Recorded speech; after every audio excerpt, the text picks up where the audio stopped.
This is what too much alcohol does to the human liver. The level of scarring is such that the body just can't put that right again.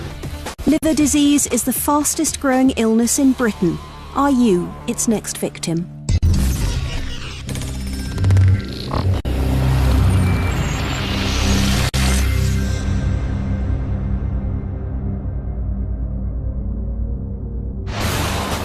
Tonight on Dispatches, the shocking results from our mobile clinic. Liver disease in Britain may be even worse than doctors fear because we're drinking too much. If we do not do anything about it, we are looking at an epidemic that the health service will find impossible to deal with. We expose the tactics of the powerful drinks industry who fight any policies that might reduce their sales. The fact that the industry would react did not come as a surprise. What came as a surprise was the ferocity of this attack. We reveal the inside story of how Whitehall plans for wide-ranging health warnings on cans and bottles have been scrapped. If we say on the back of a packet of fags smoking kills, maybe we should say it on the back of a bottle of alcohol as well. And our investigation shows what's been happening unseen in hospitals all over the country. Okay, flash. Over 7 million people in Britain drink too much. Louise is one of them. She's 28 and suffering from severe liver disease. After a decade of heavy drinking, Louise is now an alcoholic. Doctors have warned her she could be dead in 2 years. Tell me, when you started drinking, how old you were and, what you thought about it when you first started drinking. Well, I just had, 1-2 glasses of wine, not much. And then that escalated. I used to have everything, really.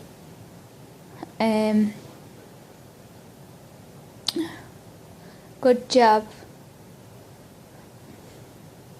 Got my qualifications. I could do anything. It's just all this ruining it. Stupid.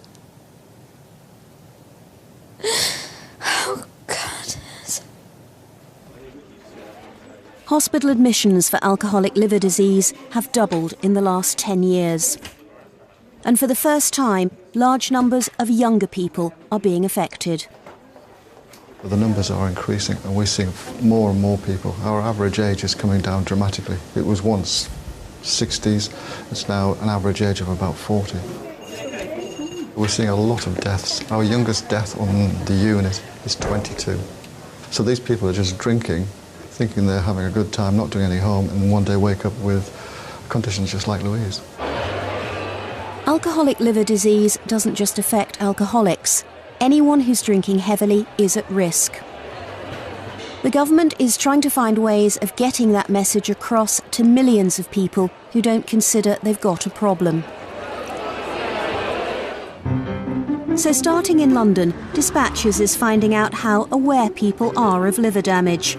That knowledge might prevent some drinkers developing a disease which could kill them. We're running a mobile clinic, providing free liver testing to the general public. First stop, Finsbury Square, in the heart of the city. So how would you describe your drinking habit? Well, I try not to spill any. This blood test will show if the liver is already in trouble. Weekend drinker mainly. Fridays, Saturdays, Sundays usually. Then Dr. Rajiv Jalan, a liver consultant, with a new machine called a FibroScan. It detects changes in the liver tissue caused by alcohol. 3 to 4 is normal. Anything over 5 is worrying. So how much do you drink? I drink 5 or 6 Jack Daniels a night. Every day? No, just like Friday and Saturday, really. Right. That's a score of 5.4, which is out of the normal range, okay? Wow. Okay, so we accept a value up to 5 as being normal. Right. So it is really thinking about shocking, actually. Yeah. No, look, it's that's the purpose of this exercise. Yeah. We'd expected about 5% of people to have raised levels, but our first few tests suggested a much bigger problem. As you can see, the number that you see is 7.8, Right. which is significantly higher than a normal liver. Okay? Wow. I think you need to see a GP. Okay. You'll obviously need some other blood tests to find out it's not anything else that we need to do something about. And it may then be lifestyle issues. Yeah? Right. Scan reading's 13.9. He said that was abnormal, and he said that one should abstain. I asked him how long for, and he said months, and it should go back to normal, hopefully. And I will be going to the GP, as suggested. And why do you think it is 13.9? I mean, what's your sort of drinking history? I actually, I drink the same as all my friends, I thought, which is kind of just Friday and Saturday night, spending down the pub. We tested about 40 people. To the doctor's horror, over half had abnormal readings, and several showed signs of serious liver damage. These are high-earning, high-drinking young professionals, so we were expecting some abnormal results, but I have to say that absolutely everybody has been astonished by the results that we've had. Oh, there's this 40-year-old girl who works in the city. She's doing fantastically well from the sounds and looks of it, and she has astronomically high scores. And I don't know whether to cry or to take her into another room and counsel her. Or where do you start? Because she is only one of several of her colleagues who may well be in that same position. The prevalence of liver disease in the 20s and 30s in the young, successful people is rife. And if we do not do anything about it, we are looking at an epidemic that's going to face us in 15, 20 years with cirrhosis in these people that the health service will find impossible to deal with. The NHS already spends almost £2 billion a year dealing with the effects of alcohol. In the final stages of liver disease, the only option may be a liver transplant. We've come to Birmingham to watch an operation. The new liver has just arrived at the Queen Elizabeth Hospital.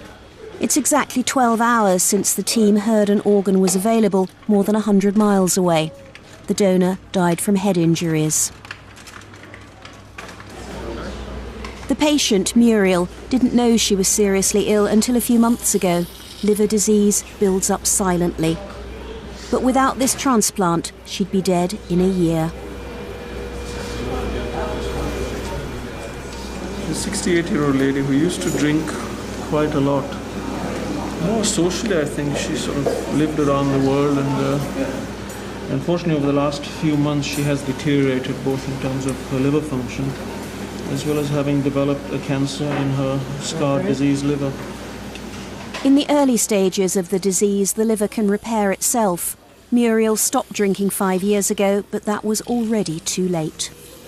And the liver itself is scarred and shrunken and small and diseased. So the fact that it's all knobbly, that's what's telling you that it's cirrhotic, is it? Yes, that's coag down to normal. The government says it wants to target people like Muriel, make them more aware of the risks so they cut back long before they reach this stage. So we're just stapling the vein to start taking the liver out. The liver's out. Muriel's old liver was taken from the operating theatre straight to the research laboratory, and we followed it. I don't know if you've seen liver in a butcher's shop, but it would normally be a very smooth, purplish colour. Whereas here we can see that there's mottling, there's these areas where it's discoloured, and then these lumpy bits where what really... What are these lumpy bits? Well, this is the kind of change that we see with cirrhosis. So the healthy liver cells, which are a sort of purplish colour, are replaced by bands of gristle which join up, and eventually, if you have enough of this fibrosis, this gristle tissue in the liver, it becomes cirrhotic. And cirrhosis just really refers to a stage of scarring that's really irreversible. The scarring's got to a point at which it can never really recover. Government figures suggest up to 1.5 million people may be developing livers like this without realising it. Back in theatre, the new liver is ready to be plumbed in. Right hand on liver, liver out of ice. Left hand on liver. Already more and more people need this operation. Doctors fear the queues will grow and it won't just be patients like Muriel. But I know my colleagues out in the referring hospitals are seeing more and more younger patients, more and more patients with more severe forms of alcoholic liver disease earlier on in their lives.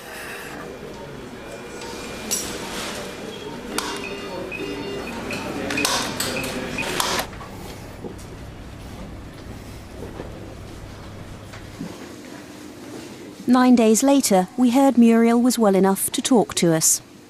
Because liver disease is a quiet killer, it crept up on Muriel through years of heavy drinking. Thank you very much. We took along a laptop to show her the damage she'd done. Now, that's your liver there. Oh, was it? Oh my God. Goodness me. It's amazing, actually, with that inside you, that you weren't more ill than you were. Exactly. You weren't aware of it. it. That's right, yeah. But while I'm sitting there looking at that, I'm thinking to myself, how lucky I am. Yeah. How difficult's it been for you? Terribly difficult. You can have me close to tears now, close as I've been. But the two of you can look ahead now, can't you? In a way that you really couldn't before. Yeah.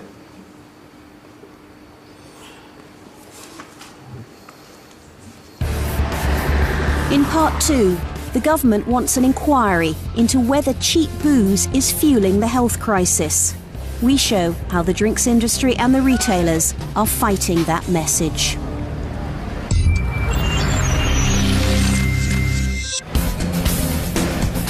Sheffield on a Friday night.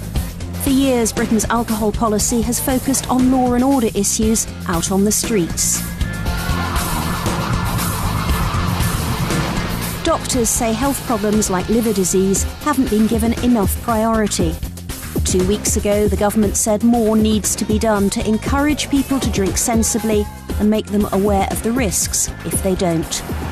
Do you know what liver damage does? I mean, do you know what liver cirrhosis is? Have you ever heard of it? No, I don't know what it is. I don't know what it does. But you think about what everything might do to it. Yeah, I mean, like I said, I don't drink enough for it to bugger me up. 2 pints and I'm knackered. I'm sat down. She's had more than 2 pints. The government says women shouldn't regularly drink more than 2 to 3 units of alcohol a day, 3 to 4 for men. But many people are confused by the size and strength of drinks. 1 unit is half a pint of standard strength beer, which is 3.5%. But most modern lagers are quite a lot stronger than that. So a can of Stella Artois, 5.2%, which means that this one can has got 2.3 units of alcohol in it. So 2 cans a day, over safe limits for a man. 4 cans regularly, you risk significant health damage, says the government. With wine, again, it very much depends on the strength of the wine, and they do vary a lot. This Australian red has almost 11 units in it for the bottle. So a standard pub glass, which is 125 ml, that's 1.8 units. But if you were to have a large glass, and it's certainly what most of our wine glasses are, then that is 3.5 units of wine. 1 large glass a day, already beyond a woman's safe limit. 2 glasses regularly risks significant health damage.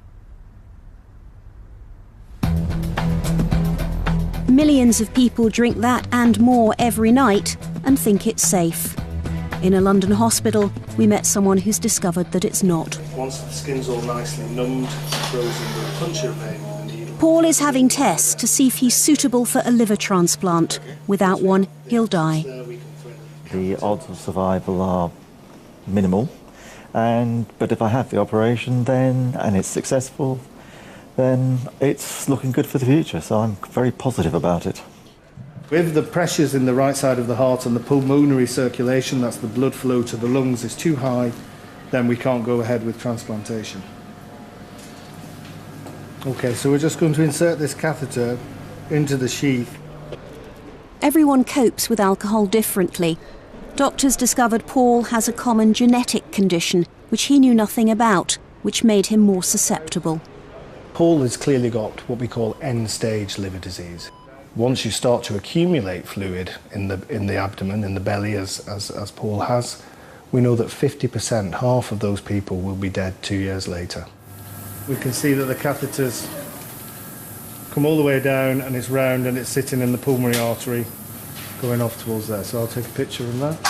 OK, that's the test finished, sir. If Paul's heart fails the test, it means no transplant and he'll probably die. I'm pleased to tell you that the pressures on the right side of your heart are actually very good. I'm pleased for you. We're seeing more and more people like Paul who work in the city or work busy jobs, who drink socially with meetings, entertaining clients, come home in the evening, have half a bottle of wine or more just to relax after a busy day's work. They're not getting drunk, they're not dependent, they have high profile, high powered jobs, and yet they get liver disease, and it's happening more and more. Paul's home from hospital.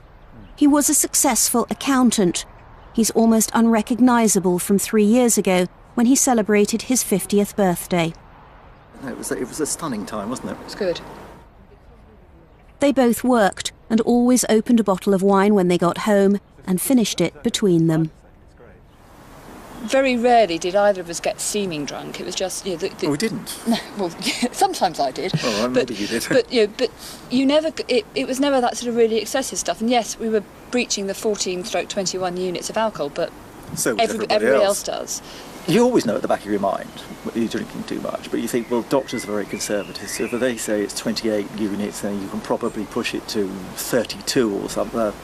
32 or something. Double it even, maybe. You know, because it won't happen to me. And you just sleepwalk into this. Our liver testing roadshow has moved to Birmingham. We set up in front of the town hall to attract a mix of people. Shoppers, students, passers-by, anyone who likes a drink. I can easily get through 3 bottles of wine quite happily, so... In how long? In a night? Probably about 10 pints a day. But I only ever drink real ale. If it's there, we'll drink it.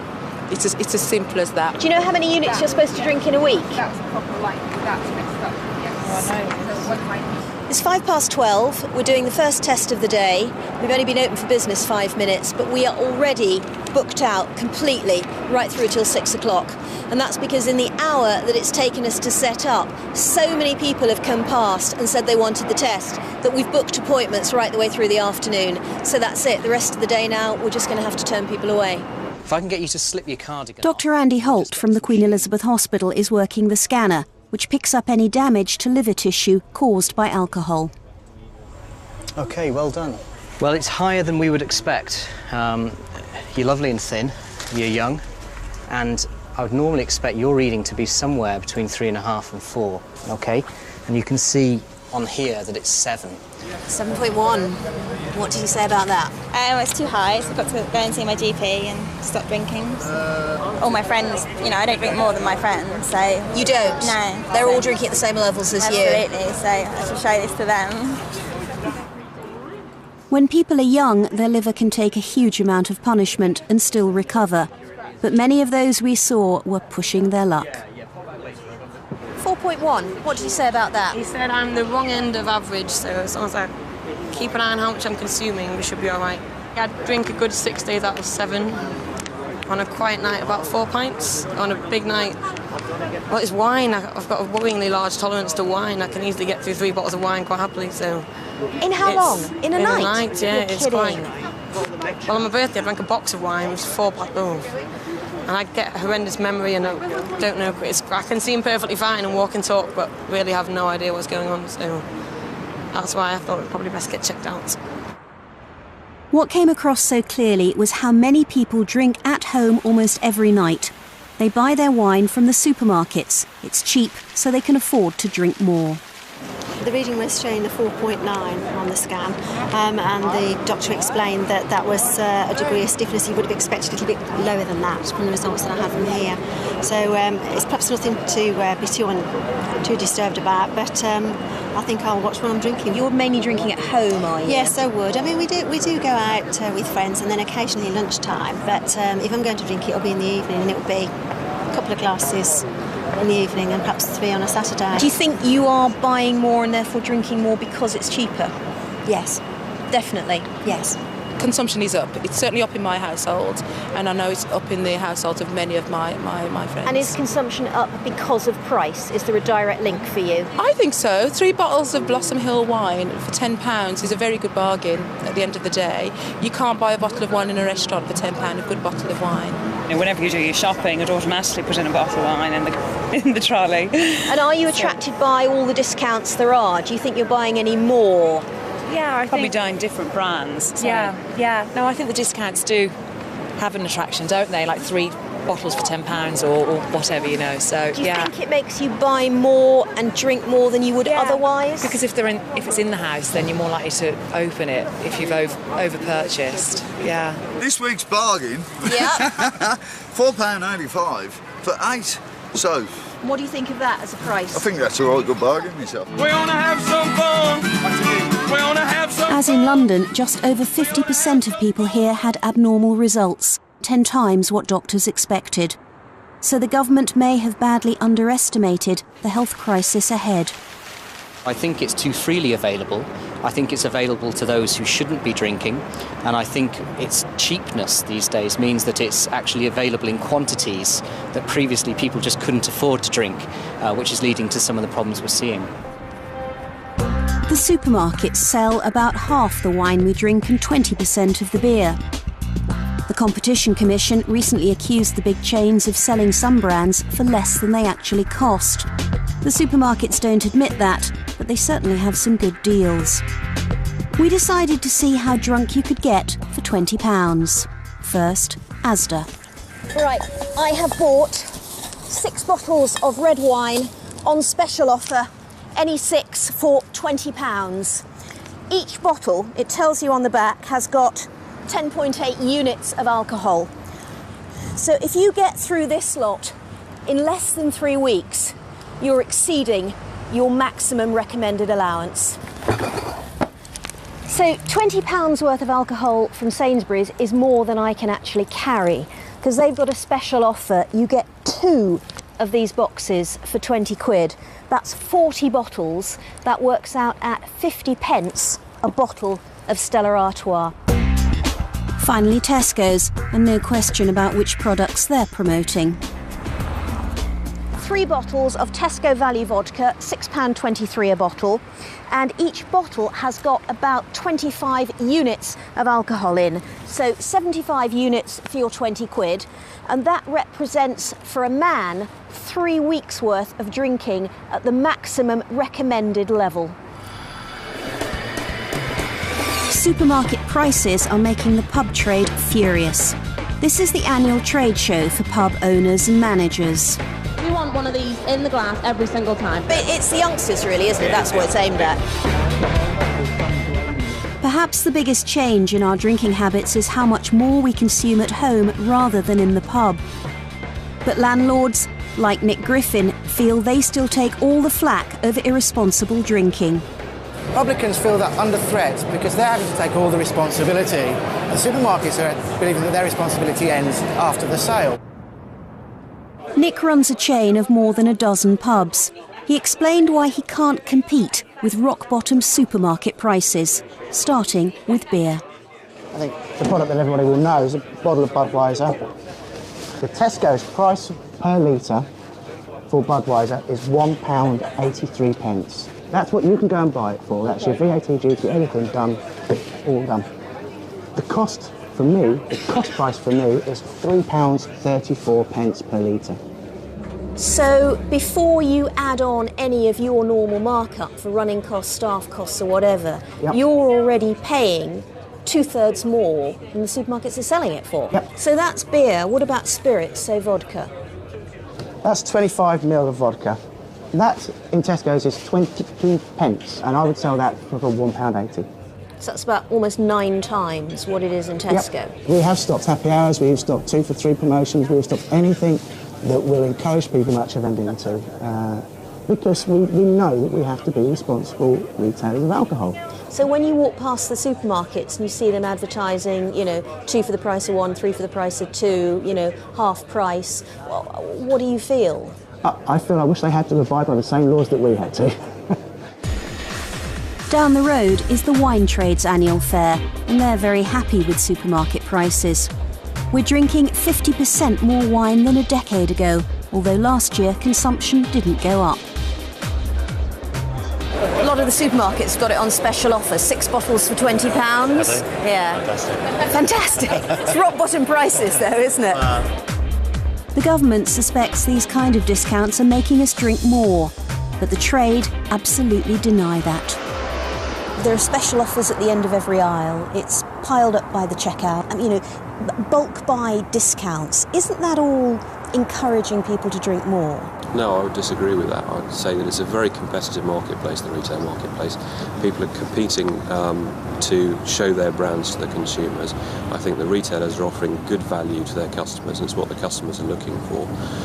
I don't believe that sales equals consumption, as some people seem to try and make out. They're not going straight out into the car park and drinking all of this. They are saving it and drinking it over a period of time. And therefore sales does not equal consumption as far as I'm concerned.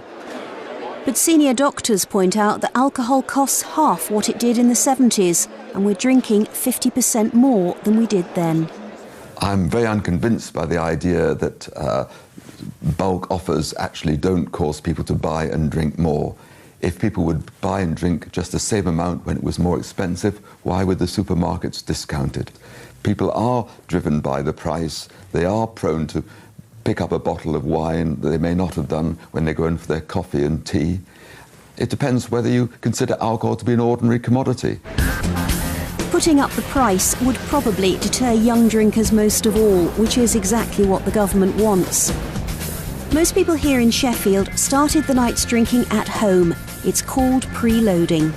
It's cheaper to buy alcohol, from a shop or something and drink at someone's house. And then go out into a bar like that. We've been in one bar and then we'll come out, top we keep up. topping up, because otherwise it costs too much to get... Different bars and that. It's cheaper to... So how much do you spend and what are you buying and what are you paying for? Well, tonight we've bought a crate of 24 for £10. And then a bottle of vodka. How much do you pay for a bottle of vodka? 10 quid. And where do you get the cheapest beer from or booze from? Sainsbury's is right good. Sainsbury's is a bargain all the way. Tesco. Big crates, big crates. Tesco. Everything else in Tesco. Sainsbury's and Tesco. The supermarkets told us their customers bought alcohol as part of their regular grocery shopping. They said they supported sensible drinking campaigns, which gave consumers information to make their own choices.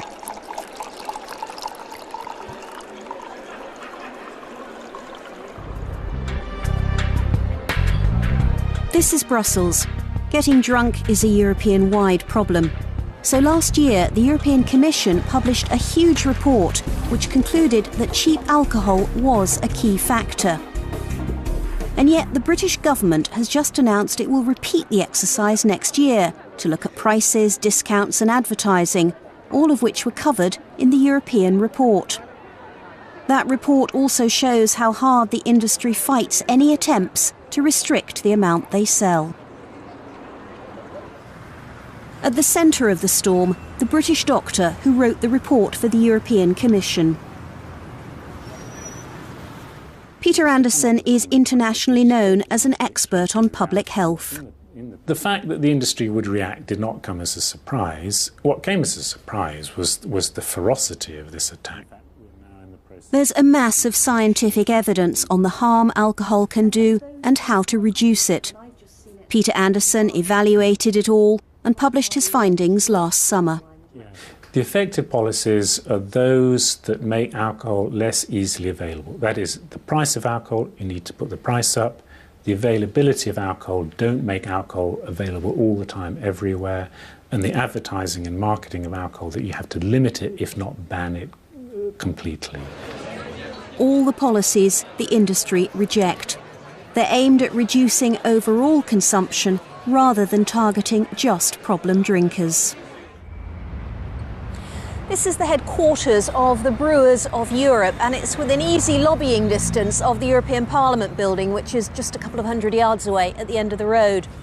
Some of the fiercest opposition to Peter Anderson and his report was coordinated from inside this building. They hired an American PR firm with offices in Brussels to write a rival report. They selected a group of academics who then concluded we shouldn't penalise all drinkers by making alcohol more expensive or less available, a finding the industry approves of. All those academics signed off on that end report. So they were involved from the start right the way through to the end. And they signed off on the... It was a very short process based on research that was selected for them to read. And they signed off on that as being a valid contribution to the debate, as representing good evidence in this particular area. But evidence that was selected for them. I mean, it wasn't like the Anderson report, which set out to review all the evidence over many months and hundreds of papers. Well, this was a snapshot of evidence selected by the industry, experts selected by the industry, that produced exactly what the industry wanted it to. I don't think you'll find the Anderson report did look at all the evidence. Peter Anderson says his report was comprehensive, so I put the findings of the rival report to him. It says that reducing overall consumption won't affect the overall problems of alcohol misuse. It says there's not enough evidence to say that alcohol is a major cause of problems in society, and that there's no general health hazard associated with drinking, moderately, and indeed there are positive benefits. So, I mean, those are three very pithy conclusions. These are very pithy conclusions, but they are all counter to the enormous agreement and consensus of the science of alcohol and alcohol-related harm and alcohol policy. More lobbying was to come. The industry persuaded the European Commission to do something unprecedented, to let yet another group of experts review Peter Anderson's report. We've seen an email sent by the beer industry spokesman. He claimed those experts would totally discredit the report, but they didn't. A month later, alongside detailed comments, they summed up Peter Anderson's work as important and impressive. I've got an email that you sent out where you said that this peer review was going to say that there were fundamental flaws in the selection, analysis and presentation of data, and the conclusions of the report are lacking in academic rigour or credibility. Now that's what you're saying this document says. It doesn't say that at all. Well, I think many of the academics who undertook that peer review did raise serious questions about the way the evidence had been looked at. But that's not what it says. It says all the viewers without exception. Yes, it doesn't say it in that sentence, but if you look in detail at what the peer review report actually says, it does raise questions about the way in which that study had been approached. It raises small individual details, but at no stage does it say what you've claimed it says, that there are fundamental flaws and that the report's lacking in academic rigour or credibility. I mean, you've seriously misrepresented what the peer review has said, haven't you? I believe that what that peer review actually came up with were serious challenges to some of the conclusions that Dr. Anderson was making on this particular issue. In Brussels, the lobbying has worked. The industry have batted away any danger of new laws. Instead, the focus will be on educating people, their favourite policy. We've ended up with a product that I think is a missed opportunity in the sense that it has not called for things like, let's get better taxation policy in place, let's get much tougher on advertising. It's come, if you like, weaker on these points, and it's come with, again, too much focus on educational approaches, which that's where we see the influence of the alcohol industry. In Britain, the industry contributes £30 billion a year to the economy, so politicians listen to their views. In part 3, why the industry objected to explicit health warnings on cans and bottles, and we reveal how those plans have been scrapped.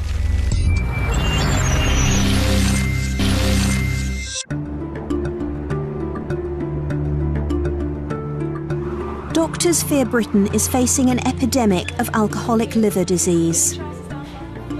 This is what it does to the body. Fluid builds up in the stomach. Every fortnight, Peter comes into the Royal Hallamshire in Sheffield to be drained. Right. Well, you'll just feel a sharp scratch like normal and a bit of stinging, all right?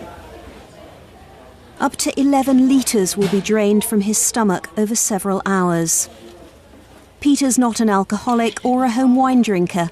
He worked in the searing heat of the steel mills, and 20 years ago, everyone drank beer throughout the shift to quench their thirst. Done well already? An hour into the drain, and Peter's relief is obvious. So, Peter, tell me, how are you feeling now? Fantastic. Yeah? You cannot buy this feeling. It's impossible. As soon as your first 3 litres go in, you can start breathing. When the swelling's at its worst, like it was this morning, what's the effect on you? You can't walk, because you can't get your breath. You pant like an old dog. It's pressure on your lungs. You tend to get a bit daft with your blood pressure, because it's pressure on your heart as well. And you just feel inept because you can't bend down, you can't put your socks on, you can't put your trousers on. And you just feel like a piece of useless garbage, if you want. The alcohol industry believe education is the key to sensible drinking. Certainly Peter is an example of how ignorance can kill. Just as smoking wasn't recognised as dangerous 50 years ago, we still seem to be learning the hard way about alcohol.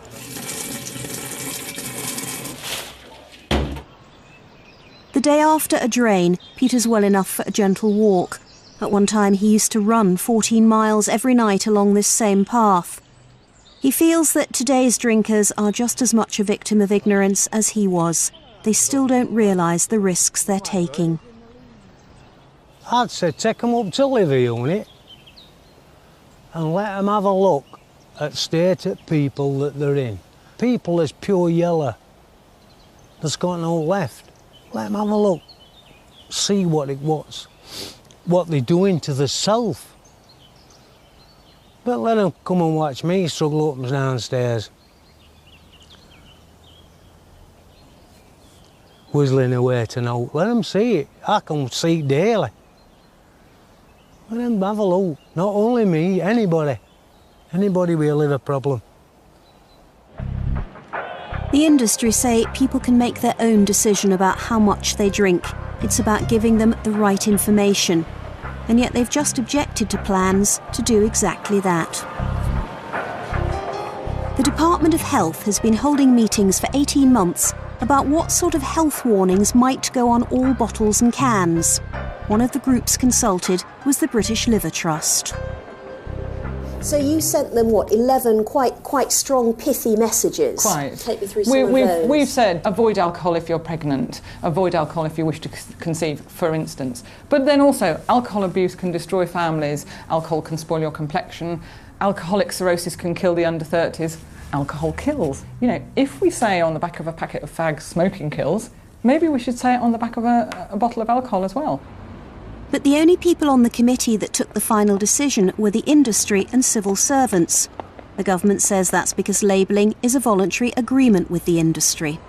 It's got the Portman Group, the British Pubs Association, the Gin and Vodka Association, the Scotch Whisky Association, Wine and Spirits Trade Association. So it's all the alcohol groups that represent the alcohol industry plus government. So it's only the alcohol industry and government on that group? There's no other third party that would bring in the health and social harm. Alison showed us what the government finally announced 3 weeks ago.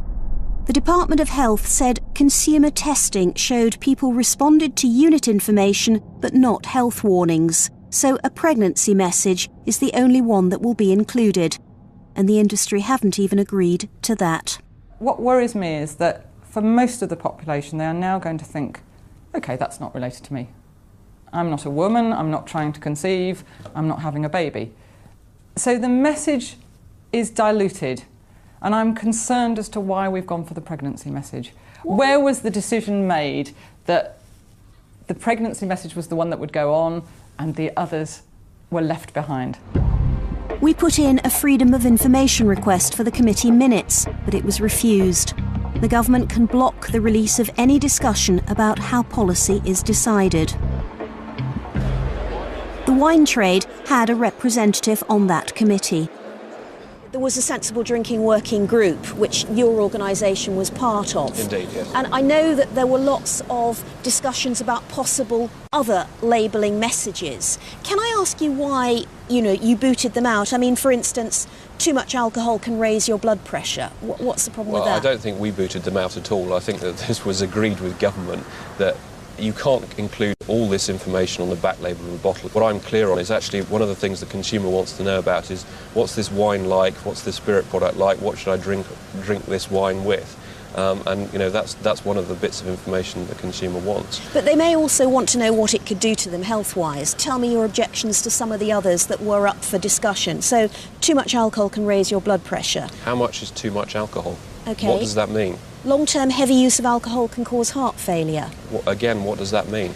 It's too vague a statement to be able to be put on the back label of a bottle. Alcohol cirrhosis can kill the under-30s? Again, it's too vague a message to put on the back label of a bottle. What's your weight alcohol is calorie heavy? Well, again, that could be an entirely incorrect statement in relation to some alcoholic products. But something like white wine is actually very low in calorie content. It's got lower calorie content than apple juice. But isn't the fact that you're going to object to anything that makes alcohol sound as if it can have health consequences? No, that is definitely not the case. Then I think why the not go for some of these messages? The industry takes its responsibility on this very, very seriously. We don't believe that the back label of a bottle is the best way to communicate what are some very, very complex messages. The government's view is that the industry must take the lead in educating people to drink responsibly. But health campaigners say, clearly, that hasn't worked. I think, unfortunately, the drinks industry has a shareholder base to satisfy. It has to look at the bottom line. And if the evidence-based ways of reducing harm mean that the country drinks less, it's not surprising that the drinks industry will not be behind that. One last day of free liver tests. Dr. Rajiv Jalan is with us again. And we're right across the road from the House of Commons. We've invited about 200 MPs, mainly members of the all-party beer group, which supports the beer and brewing trade. The vice chairman of the group, Nick Harvey, is our first visitor. Please come and have a sit down.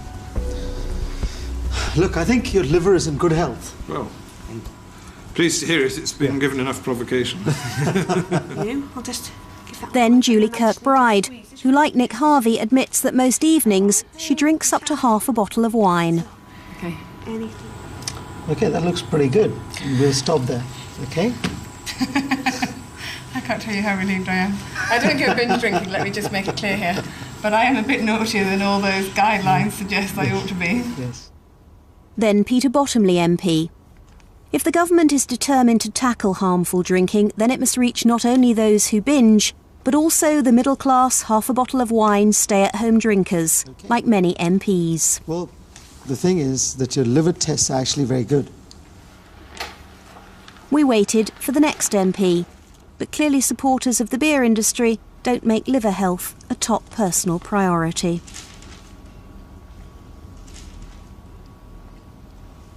So it's now coming up to 5:20. We've been here, 5¼ hours, and we've had 3 MPs, and that's out of 200 that we emailed. It was disappointing, especially because our testing in London and Birmingham exceeded Dr. Jalan's worst fears. Liver disease is set to become such a massive problem, politicians, as well as doctors, will have to deal with it. When we were discussing doing this, I had expected to find about 3, 4, 5% abnormalities in the normal population that we were going to be studying. What we have seen is a minimum of 30 to 60% abnormalities in the normal population.